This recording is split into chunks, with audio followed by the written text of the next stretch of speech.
Avis vascular centre మన దేశంలోనే the best varicose vein hospital.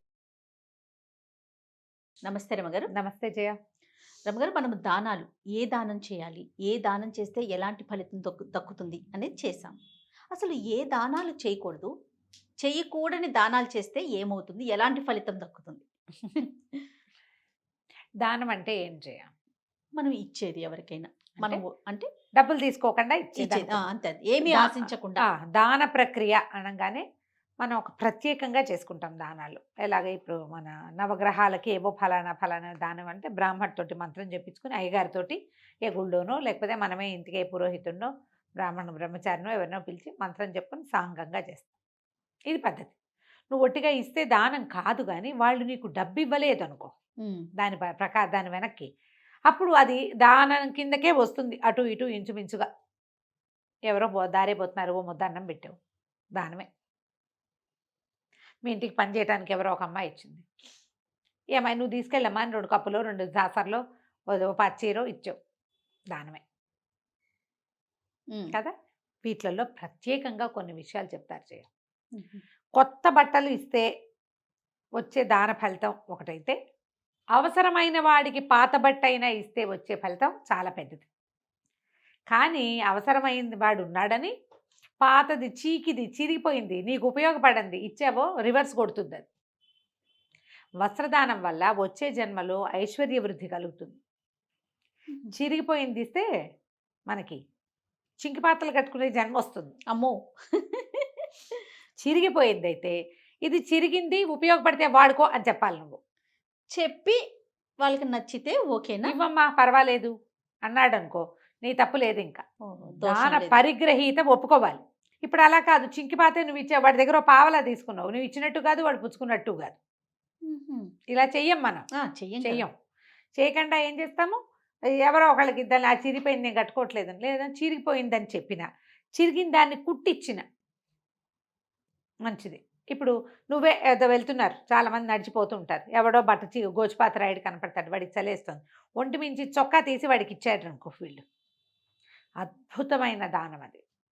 పైనున్న అంగవస్త్రం కానీ ఉత్తరీయం కానీ మన ఒంటి మీద నుంచి తీసిస్తే అది మురికైనా పర్వాలేదు, వాడికి బాధపడుతున్నాడని సిచ్యువేషనల్గా. అలా కాకుండా మనం ఎప్పుడో విడిచిన బట్టలు మాసిన గుడ్డలు సంచిలో చోట కుక్కి ఎవడైనా వాకిట్లో ముష్టివాడు ఓ బట్టలు బాబు అంటే ఈ చెత్త వదులుతుందని ఇస్తావు చూడు, ఇంటెన్షన్, అప్పుడు పనికిరాదు. మళ్ళీ నీ చింకిపాతల జన్మే వస్తుంది. చేయకూడదు అట్లా. బట్టలు శుభ్రంగా ఉన్నవే దానం చేయాలి. ఏవైనా నువ్వు ఇచ్చేయదలుచుకుంటే విప్పినది ఇవ్వద్దు, ఉతికి పెట్టి ఇవ్వండి. ఎప్పుడు కూడా దుమ్ముగా ఉన్నది ఇవ్వకూడదు, దులిపి ఇవ్వాలి. ఇది లెక్క. చీపుళ్ళు దానం చేయకూడదు. చీపుళ్ళు దానం అంటే, చీపురు దానం ఎందుకు ఇస్తామండి అని వస్తుంది వెంటనే ప్రశ్న. నువ్వు ఫ్రెండ్ కొనుక్కున్నారు, లేదా నువ్వు కొనుక్కొచ్చావు, చాలా బాగున్నాయి, ఏవో చీపురు ఇక్కడ పంపిస్తాను బట్టు అని చీపురు పక్కింటి ఆవిడకో వెనకింటి ఆవిడకో మన క్లోజ్ ఫ్రెండ్కో పంపించద్దు. చీపురు రేట్ తీసుకుని ఇవ్వండి. అప్పుడు చీపురు అమ్మినట్టు అవ్వదు, ఏం పర్వాలేదు, అమ్మినట్టయినా పర్వాలేదు. దానం చేసినట్టు చేస్తే కష్టం. చీపురు లక్ష్మీదేవి, పొరపాటును కూడా ఇవ్వకూడదు అంటారు. కోపం వస్తుందట లక్ష్మికి, నన్ను ఇస్తున్నారా అనేసి. లక్ష్మి వల్లే, ఆ చీపురు వల్లే మన ఇంటికి శుభ్రత వస్తుంది. నీ ఇంటికి రావాల్సిన నన్ను అక్కడికి పంపిస్తున్నావు, నువ్వు నేను అక్కడికే వెళ్తానంటారేమో ఆవిడ. అంతే, ఇవ్వకూడదు. మనకి సాధారణంగా తెలుసు, నూనెలు మనం తీసుకోం, నూనె ఉప్పు పొరపాటును కూడా ఇవ్వకూడదు. పెరుగు ఇవ్వచ్చు, తోడుకి పెరుగు ఇవ్వచ్చు, లక్షణంగా ఇవ్వచ్చు. అవునా? ఎందుకు ఇవ్వకూడదు? విన్నానండి. రాత్రి ఇవ్వకూడదు, ఈవినింగ్, సాయంత్రం పూట. చీకటి పడ్డాక చెమిరి అడగకూడదు, చెమిరి అంటారు. అలా అడుగుతుంది, చీకటి పడ్డాక చెమిరి అడగకూడదు. అడిగిన వాళ్ళకి దోషమే, ఇచ్చిన వాళ్ళకి దోషమేనట్టు. అదే తోడుకని అడగకుండా ఒక బిళ్ళ పెరుగు వేయి అన్నంలోకి లేదు అని తీసుకోవచ్చు. అలా ఉంటాయి శాస్త్రాలు. దాని సంగతి ఎట్లా ఉన్నా ఈ పంచామృతాలు ఇచ్చిపుచ్చుకోవటంలో ఏం దోషం లేదు జయ. పాలు, పెరుగు, నెయ్యి, పంచదార, తేనె ఇచ్చిపుచ్చుకోవచ్చు. అవి ఎవరికైనా ఇచ్చినా మంచిదే. ఎవరైనా మనకిచ్చారనుకో, ఇది దాన ప్రక్రియ కిందకు వచ్చి మనకేదో లౌరబాద్ నరకాలు వస్తాయని అనుకోవచ్చు, మంచిది, దాంతో తప్పే లేదు. అదేమి చెప్పరు ఎక్కడా కూడా ఇది పనికిరాదు అని. పనికిరానిది నూనె, వాడు నూనె తీసుకున్నావంటే వాడి దరిద్రం మన చేతిలోకి వచ్చేస్తుంది. అసలు చేతికి కూడా అందుకో నూనెలు మనం. అవునవును. అందుకోకూడదు. ఇంత ఖచ్చితంగా ఎందుకు చెప్తారంటే, ఏదైనా చేసేస్తామేమో పొరపాటని నాశనం అయిపోతామని చెప్తారు. చేయకూడదు అది. పగిలిపోయే, విరిగిపోయే పదునైన వస్తువులు ఇవ్వకూడదు. దీని మీద ఒక విషయం చెప్తాను నేను. చాలా రోజుల నుంచి అనుకుంటున్నా ఇది చెప్పాలని. మనకి కజిన్స్, ఫ్రెండ్స్, క్లోజ్ రిలేషన్స్, అక్క చెల్లెళ్ళు, మన పిల్లలు, అక్కయ్యల పిల్లలు ఫారిన్ నుంచి అక్కడి నుంచి ఇక్కడి నుంచి వస్తారా, మంచి మంచి నైఫ్ సెట్స్ పట్టుకొచ్చి ఇస్తారు. స్పూన్లు, ఫోర్కులు పొరపాటును కూడా ఫ్రీగా తీసుకోకండి. హుహు. ఫ్రీగా తీసుకోవద్దు. నేను చేసే ఆ పొరపాటు. అందుకనే చెప్తున్నా క్లియర్గా. ఓహో! పదునైన వస్తువులు ఎవరైనా మనకి గిఫ్ట్ చేస్తే దానికి ఒక 100 రూపాయలైనా చేతిలో పెట్టండి. హుహు. మీరు ఇవ్వద్దు, వాళ్ళు తీసుకోవద్దు. మీ రిలేషన్ చెడిపోతుంది అసలు. అవి ఇవ్వకూడదు. పగిలిపోయే వస్తువులు, ప్లాస్టిక్ వస్తువులు, స్టీల్ పాత్రలు, ఇనపవి అంటే ఇనుమే కదా, అట్లాంటివి దానం ఇవ్వకూడదు. మనకి ఇప్పుడు ఎలా వచ్చింది, మనం ప్రతి ఫంక్షన్కి స్టీల్ గిన్నె ఇస్తుంటాం ఎవరో ఒకరికి అవును. కదా, తాంబూలం పెట్టిస్తాం. ఇది వరకు వెండి ఇచ్చేవాళ్ళు. ఇప్పుడు మనకు అంత కెపాసిటీ లేదు. అందుకని ఏం చేస్తాము, స్టీల్ సామాన్లు అయితే హాయిగా స్టీల్ ఫ్యాక్టరీకి వెళ్ళామంటే పెద్ద పెద్ద పళ్ళాలు కొనుక్కోవడం, పెద్దవో చిన్నవో, పిల్లాడు ఉయ్యాల్లో వేసాం ఓ స్టీల్ గిన్నె,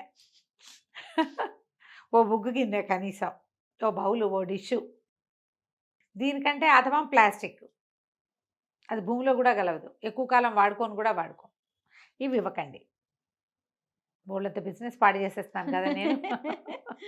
మీరు అడిగారు కాబట్టి చెప్తున్నామా, మేము కూడా స్టీల్ బౌల్స్ ఏవో ఒకటి ఇస్తూనే ఉంటాం. తాంబూలాలు అప్పుడు స్టీల్ పళ్ళెంలో పోసి ఇచ్చేస్తే ఆ తాంబూలం ఆ పళ్ళెంతో సహా అది దానంగా భావించం మనం. అవునవును. గిఫ్ట్ కింద అనుకుంటాం, బహుమతి. ఒకసారి ఇలాంటి డిస్కషన్ వచ్చినప్పుడు పురోహితులు ఒకరు ఫ్రెండ్స్ మాకు, ఆయన ఏమన్నారంటే, దాన్ని అలా అనుకోవద్దు, ఇవ్వకూడదు, కానీ మనం ఇస్తున్నాము, లోకం అంతా అట్లాగే ఇస్తున్నాం, వాళ్ళు ఆశీర్వచనాలు ఇస్తున్నారు, మనం ఈ వస్తువు ఇస్తున్నాము, సరిపోయిందన్నారు. ఓహో! చెల్లికి చెల్లా? ఇంకా అలా అనుకోవాలి. లోకం రీతి ఏ రకంగా నడుస్తుందో మనం ఆ రకంగా వెళ్ళాలి. ఇప్పుడు రీతి అది. అంతే. ప్లాస్టిక్ అవాయిడ్ చేయండి పోనీను.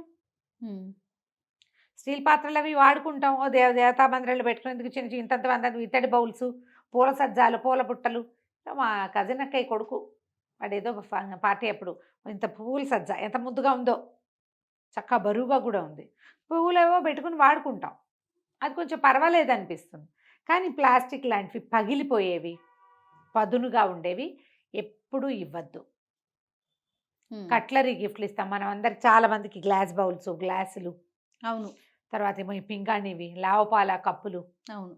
ఇవన్నీ కూడా అంత మంచిది కాదని చెప్తారు.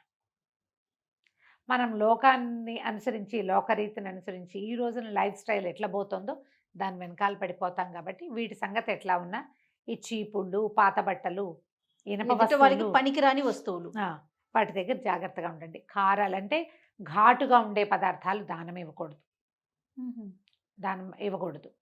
పచ్చళ్ళు అవి పెడతాం, మరి పని వాళ్ళకి పచ్చళ్ళు పెట్టి ఇవ్వమా మనం? ఇస్తాం కదా. అది అన్నంలో కలుపుకోవడానికి వీలయ్యే వస్తువు కాబట్టి, తినబుల్గా ఉంటుంది కాబట్టి పర్వాలేదట. కారం ఇవ్వకూడదు. ఓహో! మిరియాలు లాంటివి ఇవ్వకూడదు. అట్లా కొన్ని చెప్పబడతాయి. ఇక మిగిలినవన్నీ మనం ఏదో చేస్తూ ఉంటాం. ఎప్పుడు కూడా పాడైన అన్నం, పాతపడిపోయిన పచ్చళ్ళు, పనికిరానివి, మనకు పనికిరానిది ఇంకోళ్ళకి పనికి వస్తుందని అనుకోవద్దు. అది చేయొద్దు. దెబ్బలా కొట్టండి దాన్ని, ఏ కుండీలో పడేసినా ఉంటుంది. పాడైపోకముందే ఏ కుక్కకో ఎవరికైనానో అన్నం పెట్టేసేయండి. అన్నం వేస్ట్ చేయకూడదు. కానీ పారేయలేము కదా, పారేయకూడదని వారేద్దామని ఎవరికైనా పెడితే పాడైపోయిన అన్నం తింటూ వాడు ఎన్ని శాపనార్థాలు పెడతాడు. ఒక్క ముద్ద నోట్లోకి వెళ్ళినా చీ పాడైపోయింది అని మనని వాడు ఎన్ని తిట్టచ్చో ఆలోచించండి. మనమేం చేస్తాం ఆ పరిస్థితిలో ఉంటే? అదే అవతల మనిషి కూడా చేస్తాడు కదా. అందుకని పొరపాటును కూడా నిలవబడిపోయిన ఆహార పదార్థాలు కానీ, అన్నాలు కానీ దానంగా ఇవ్వబోకండి. అది చాలా ప్రమాదం. మనకి రౌరవాది నరకాలు వస్తాయి. జయ, ఏంటి రమ్మగారు ఒకటి చెప్పండి. ఒకటి చెప్పనా? ఇలాంటి పనులు చేస్తే పందికొక్కులాగా పుడతాం మనం. అమ్మో! వాటి జీవితం ఎక్కడ ఉంటుంది? పాతాళంలో ఎక్కడో ఎక్కడో ఎక్కడో. ఎప్పుడు భయపడుతూనే ఉంటాయి అవి. వాటికి భయంగానే ఉంటుంది. ఎలికలు, పందికొక్కులు, కాకులు, ఉపయోగపడని వస్తువులు. పాత బట్టలు దానం చేస్తే కాకిలాగా పుడతారట, మొన్న ఎవరో చెప్పారు. ఎందుకంటే పాత గుడ్డతోటి కాదు, అది చిరిగి చీకిపోతాయి.